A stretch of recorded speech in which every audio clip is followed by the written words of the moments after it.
Hi అండి. అందరికీ నమస్కారం. Welcome to my channel. ఈ వీడియోలో ఏపీ ఉద్యోగులు మరియు పెన్షనర్లకు 12వ పీఆర్సీలో ఆహ్, కనీస మరియు గరిష్ట పెరుగుదల ఎంత అనేది చిటికెలో తెలుసుకుందాము. సో, వీడియో అయితే ఎక్కడే గాని స్కిప్ చేయకుండా ఎండ్ వరకు చూసేయండి. అప్పుడే ఇన్ఫర్మేషన్ పూర్తిగా అర్థమవుతుంది. అలాగే వీడియో చూస్తున్న ప్రతి ఒక్కరు లైక్ చేయండి ఫ్రెండ్స్.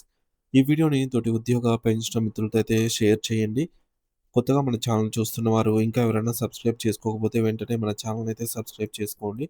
సబ్స్క్రైబ్ చేసుకోవడం వల్ల నేను చేసే ప్రతి ఒక్క వీడియో మీ వరకు రీచ్ అవుతుంది. ఇక ఆలస్యం చేయకుండా వివరాల్లోకైతే వెళ్ళిపోదాము.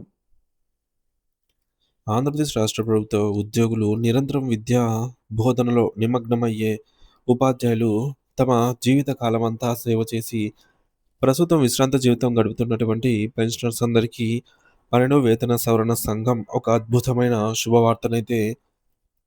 శుభవార్తగా నిలవబోతోంది. సాధారణంగా ప్రభుత్వ రంగంలో ప్రతి 5 ఏళ్లకోసారి ఉద్యోగుల జీతభత్యాలను సమీక్షించడం ఒక సాంప్రదాయంగా వస్తోంది. దీనినే మనం పే రివిజన్ కమిషన్ లేదా పీఆర్సీ అని పిలుస్తాము. మరి ప్రస్తుతం రాష్ట్రంలో 12వ పీఆర్సీ ఏర్పాటుకు సంబంధించి ప్రభుత్వం అధికారికంగా జీవో జారీ చేసిన నేపథ్యంలో ప్రతి ఒక్కరి మనసులో మెదులుతున్న ఏకైక ప్రశ్న, నా జీతం ఎంత పెరుగుతుంది? ఈ యొక్క పీఆర్సీ ద్వారా లభించే ఆర్థిక ప్రయోజనాలు కేవలం సాదాసీదాగా కాకుండా భారీ స్థాయిలో ఉండే అవకాశం ఉందని ప్రస్తుత గణాంకాలు మరియు ఆర్థిక విశ్లేషణలు స్పష్టం చేస్తున్నాయి. ఈ యొక్క పెరుగుదల ద్వారా కనిష్టంగా అంటే తక్కువలో తక్కువ ఎంత ఉండవచ్చు?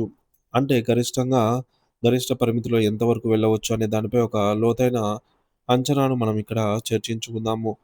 అయితే ఇక్కడ గమనించాల్సిన విషయం ఏమిటంటే, ఇది కేవలం ప్రస్తుత పరిస్థితులు మరియు గత అనుభవాల ఆధారంగా వేసినటువంటి అంచనాలు మాత్రమేనండి.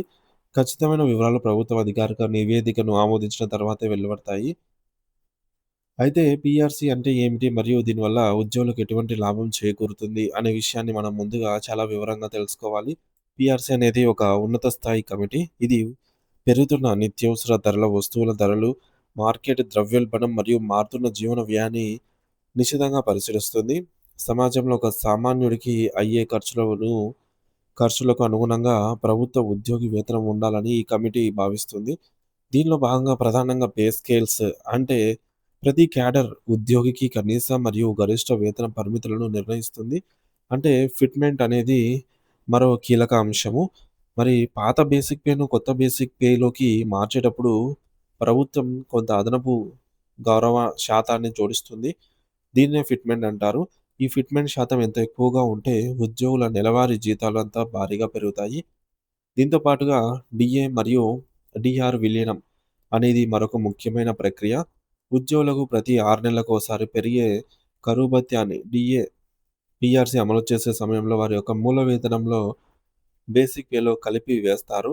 మరి దీనివల్ల బేసిక్ పే విలువ అయితే పెరుగుతుంది. తద్వారా దీనిపై ఆధారపడి వచ్చే ఇంటి అద్దె భత్యం హెచ్ఆర్ఏ మరియు నగర పరిహార భత్యం సీసీఏ వంటి ఇతర అలవెన్స్‌లు కూడా ఆటోమేటిక్‌గా అయితే పెరుగుతాయి. వార్షిక ఇంక్రిమెంట్ రేట్లను కూడా పీఆర్సీ సవరించి ప్రతి ఏటా జీతం పెరిగే శాతాన్నయితే స్థిరీకరిస్తుంది. అంటే పీఆర్సీ అమలు వల్ల కేవలం బేసిక్ పే మాత్రమే కాదు, చేతికి అందే మొత్తం జీతంలో గ్రాస్ సాలరీ ఒకేసారి గణనీయంగా అయితే పెరగబోతోంది. అయితే కొత్త మూల వేతనాన్ని లెక్కించడానికి ఒక ప్రత్యేకమైన ఫార్ములాను ప్రభుత్వం అనుసరిస్తుంది. ఆ ఫార్ములా ప్రకారంగా కొత్త basic pay is equals to పాత బేసిక్ పే ప్లస్ విలీనమయ్యే డీఏ ప్లస్ ప్రభుత్వం ప్రకటించే ఫిట్‌మెంట్. ఈ 3 అంశాల కలయికే కొత్త జీతము. ప్రస్తుత అంచనాల ప్రకారంగా జూలై 2024 నాటికి ఉద్యోగులకు అందాల్సిన పెండింగ్ డీఏ బకాయిలు మరియు ప్రస్తుతం అమలవుతున్న డీఏ అంతా కలిపి సుమారు 34% వరకు విలీనం అయ్యే అవకాశం అయితే కనిపిస్తోంది. మరి దీనికి ప్రభుత్వం ప్రకటించబోయే ఫిట్‌మెంట్ శాతాన్ని జోడిస్తే వచ్చే మొత్తమే మీ కొత్త జీతం అవుతుంది. ఒకవేళ ప్రభుత్వం కనీస స్థాయిలో అంటే 14% ఫిట్‌మెంట్ ప్రకటించినా కూడా మొత్తం పెరుగుదల అనేది 48% అయితే అవుతుంది. అదే గత చరిత్రను దృష్టిలో ఉంచుకొని గరిష్టంగా 43% వరకు ఫిట్‌మెంట్ ఇస్తే మొత్తం పెరుగుదల ఏకంగా 77% వరకు వెళ్ళే అవకాశం అయితే ఉంది. అంటే మీ ప్రస్తుత బేసిక్ పేపై దాదాపుగా 48% నుండి 77% వరకు స్థూల పెరుగుదల కనిపించవచ్చు. దీనినే మనం మరికొంత స్పష్టంగా అర్థం చేసుకోవడానికి కొన్ని ఉదాహరణలను అయితే పరిశీలిద్దాము. ఒకవేళ ఉద్యోగి బేసిక్ పే అనేది రూ. 15,000 అనుకుంటే కనిష్ట అంచనా ప్రకారంగా అతనికి నెలకు రూ. 7,200 గరిష్టంగా ఈ మేరకు రూ. 11,500 వరకు జీతం పెరిగే అవకాశం ఉంది. అలాగే 50,000 బేసిక్ పే ఉన్న వారికి 24,000-38,500 వరకు అదనపు లబ్ధి చేకూరుతుంది. ఇక రూ. 1,00,000 బేసిక్ పే ఉన్న ఉన్నత అధికారులకైతే 48,000-77,000 వరకు జీతంలో భారీ పెరుగుదల అనేది కనిపిస్తుంది. ఇక్కడ గుర్తుంచుకోవాల్సినటువంటి విషయం ఏమిటంటే, ఇవి కేవలం బేసిక్ పేపై వచ్చే పెరుగుదల మాత్రమే. దీనికి హెచ్ఆర్ఏ వంటి ఇతర అలవెన్స్‌లు కూడా తోడైతే మీ చేతికి అందే నికర జీతం ఇంకా చాలా ఎక్కువగా ఉంటుంది. అయితే ఈ పీఆర్‌సీ ప్రయోజనాలు కేవలం సర్వీస్‌లో ఉన్న ఉద్యోగులకే కాకుండా విశ్రాంత ఉద్యోగులైన పెన్షనర్లకి కూడా సమానంగా వర్తిస్తాయి. వారికి కూడా ఇదే ఫార్ములా ప్రకారంగా వారి మూల వేతనం బేసిక్ పెన్షన్ పైన డీఆర్ విలీనం మరియు ఫిట్‌మెంట్ జోడిస్తారు. వృద్ధాప్యంలో వైద్య ఖర్చులు పెరిగే తరుణంలో పెన్షనర్లకు ఈ యొక్క పెరుగుదల ఒక గొప్ప ఆర్థిక భరోసానైతే ఇస్తుంది.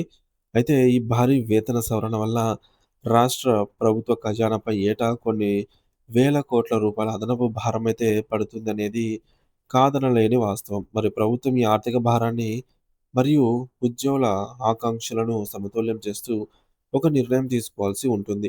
12వ పీఆర్సీ కమిటీ తన నివేదికను సమర్పించిన తర్వాత ప్రభుత్వం ఉద్యోగ సంఘాలతో చర్చించి తుది ఫిట్‌మెంట్ శాతాన్ని ఖరారు చేస్తుంది. మరి రాబోయే రోజుల్లో ఏపీ ఉద్యోగులు మరియు పెన్షనర్ల వేతనాల్లో ఒక చారిత్రాత్మక మార్పు రావటం అయితే ఖాయమని గణాంకాలు చెబుతూ ఉన్నాయి.